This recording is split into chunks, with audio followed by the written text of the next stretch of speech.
Salah satu dari kemampuan khusus itu adalah akal kita yang dapat mengembangkan kemampuannya itu dari waktu ke waktu sehingga itu kita akan mendapatkan pengetahuan yang terus-menerus berkembang. Dengan ucapan alhamdulillah, segala puji bagi Allah yang telah memberikan kepada kita kenikmatan mempunyai otak seperti itu dan terus-menerus berkembang. Karena itu Anda bisa ada di sini. Karena perkembangan dari otak manusia, maka Anda mempunyai mengenakan baju yang berbeda-beda. Karena perkembangan dari otak manusia dan perkembangan dari otak manusia itu kemudian menjadikan manusia itu mempunyai karya yang bermacam-macam, maka kita datang ke sini bukan jalan kaki, tapi kita naik mobil, naik sebagian mungkin ada yang naik kapal terbang dan sebagainya.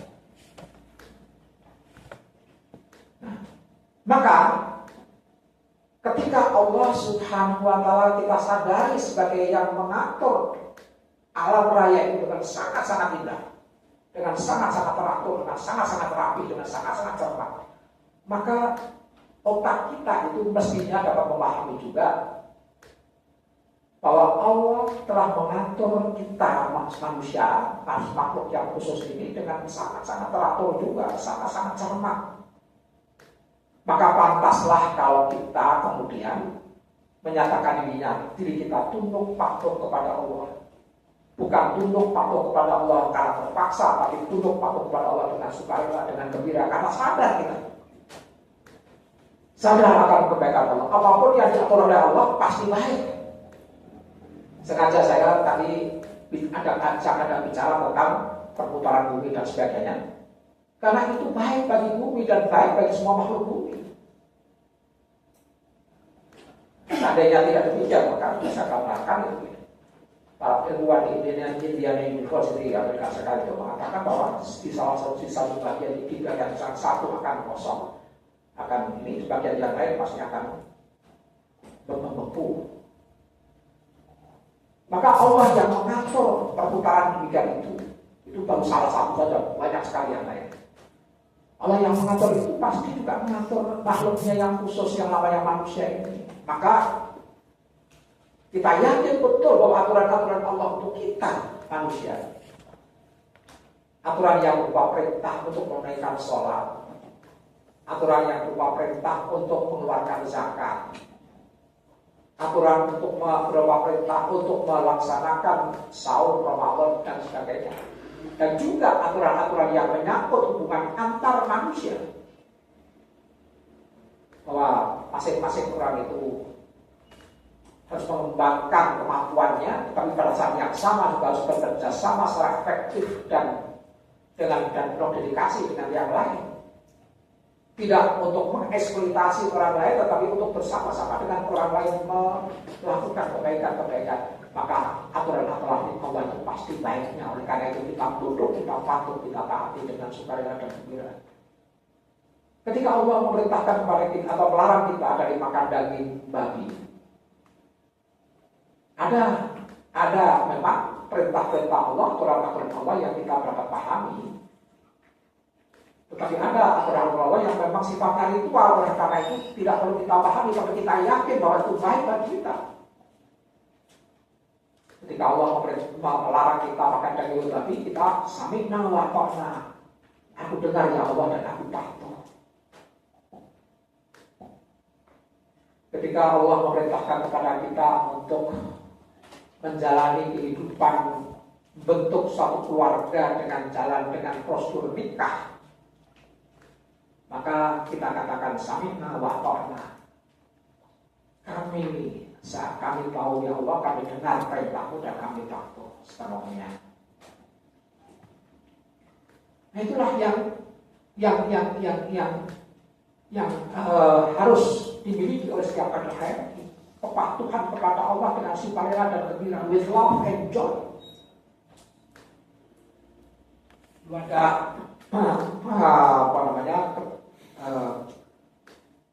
Direktur Buddha Institute di Bandung ini, namanya Dr. Muhammad Hubung, dalam sebuah khutbah, saya ingat betul itu tahun mutlak. Itu Fitri itu. Dia mengatakan bahwa Islam is submission to the will of God with love and joy. Islam itu adalah patuh kepada Allah dengan cinta dan gairah. Itu orang Islam itu adalah orang yang Islami, itu orang yang seperti itu. Allah memerintahkan kepada kita untuk mencari ilmu yang setinggi-tingginya dalam segala hal, sesuai dengan kemampuan masing-masing, sesuai dengan potensi masing-masing. Kita ucapkan sami'na wa ta'na, dan kemudian Allah merintahkan kepada kita untuk memanfaatkan ilmu itu bagi kebaikan, bukan hanya kebaikan diri sendiri, tapi kebaikan semua orang. Sami'na wa ta'na. Karena yakin kita bahwa perintah itu pasti baiknya. Nah inilah yang pertama-tama itu harus menjadi kesadaran bagi setiap anak HMI. Ya, dengan sengaja, dengan sukarela, dengan senang hati masuk ke HMI ini, karena HMI itu merupakan satu wadah, satu kebersamaan untuk mendapatkan satu yang terbaik bagi semua orang, bukan hanya sama bagi kita, tapi bagi semua orang.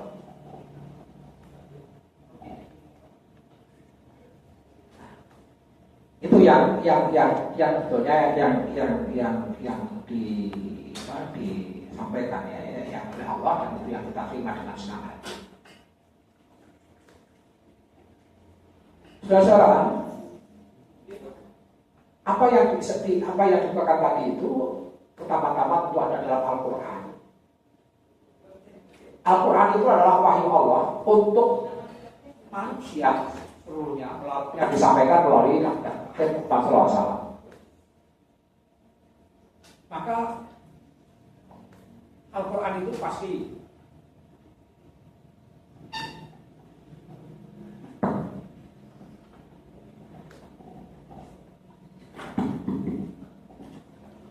kita yakini sebagai suatu keterangan atau petunjuk dari Allah.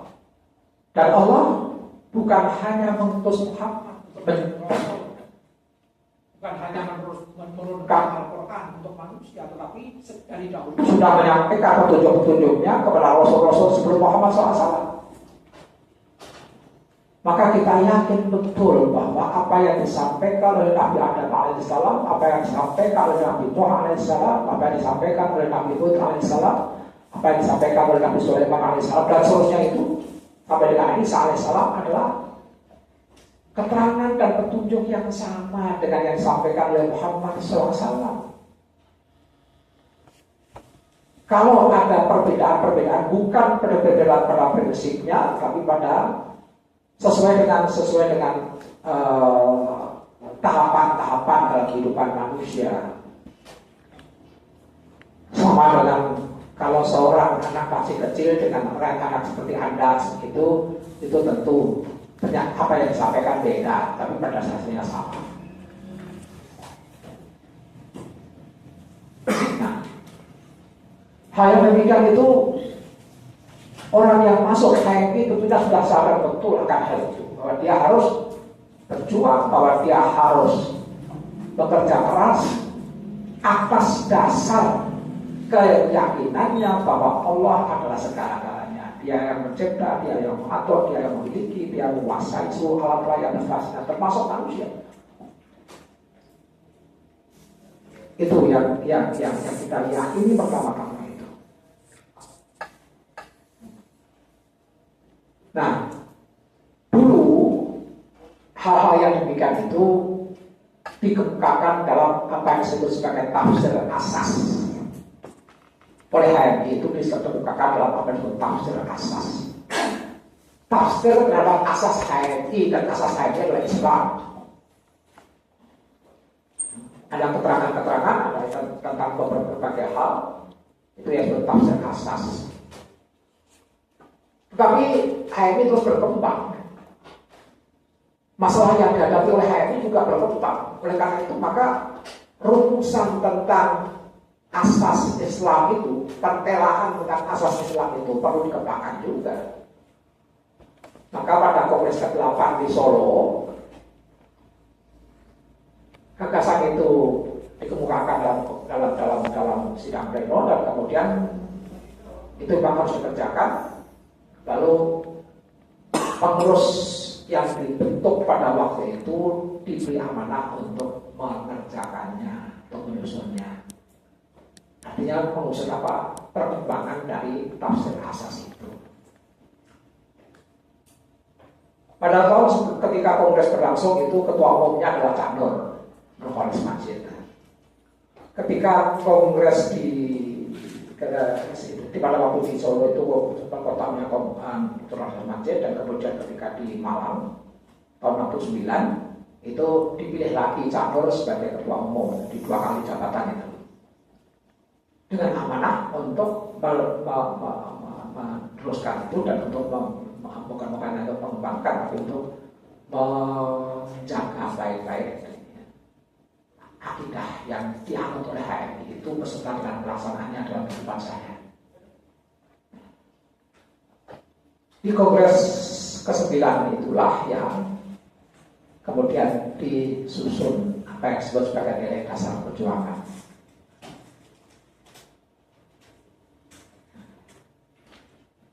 Jadi sudah itu ya tadi sudah saya sampaikan dibentuk 3 orang yang ditugasi untuk menyusun kembali itu. Jadi konsep dasarnya sudah disiapkan oleh pengurus HMI pada periode sebelumnya yang dipimpin oleh Cak Nur, kemudian disampaikan dalam kongres di Malang, dan kemudian diberikan tambahan-tambahan dan sebagainya, atau usul-usul dan sebagainya dari peserta kongres itu, dan kemudian 3 orang tadi yang sudah saya sebutkan tadi diamanati untuk melaksanakan itu. Maka kemudian setelah bekerja beberapa waktu, maka 3 orang tadi kemudian menyampaikan hasilnya itu dalam seminar kader di Pekalongan tahun 70, dan sudah itu kemudian HMI itu pengurus besar HMI itu kemudian mensosialisasikan nilai-nilai dasar perjuangan itu ke berbagai cabang dari Aceh sampai kepada bagian timur Indonesia. Yang satulah kemudian NDP, nilai dasar perjuangan ini kemudian dianut dan kemudian menjadi bahan pokok dalam berbagai training HMI, LK1, LK2, LK3 dan training yang lain.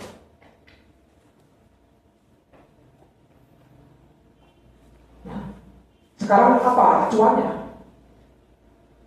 Tentu saja karena HMI itu himpunan mahasiswa Islam dan acuan pokok dari orang Islam adalah Al-Quran dan As-Sunnah, maka yang menjadi acuannya adalah pertama-tama sekali adalah Al-Quran. Yang ingin saya kemukakan adalah bahwa nilai dasar perjuangan itu tidak merupakan tulisan pribadi, walaupun Cak Nur atau siapapun atau pihak bertiga itu tidak, yang kemudian ditambahi ayat-ayat Al-Quran untuk memperkuatnya, bukan itu. Tetapi dibicarakan tentang judulnya tentu dulu, dulu judulnya apa yang akan kita bicarakan itu apa, 1, 2, 3, 4, 5, 6, sampai 7 itu. Maka kemudian ditelaah ayat-ayat apa yang paling relevan dengan judul itu yang akan kita bicarakan. Karena yang hendak menyerapnya itu adalah mahasiswa, maka tentu saja apa yang disampaikan harus sesuai dengan pikiran mahasiswa, cara berpikir mahasiswa. Maka ayat-ayat itu dipilih itu kemudian untuk misalnya untuk bab 1 dasar kepercayaan itu, bab apa yang dipilih ini dan sebagainya, bab 2 demikian dan seterusnya sampai bab 7. Lalu sudah itu disusun itu. Pikirannya mengikuti ayat, bukan ayatnya mengikuti pikiran.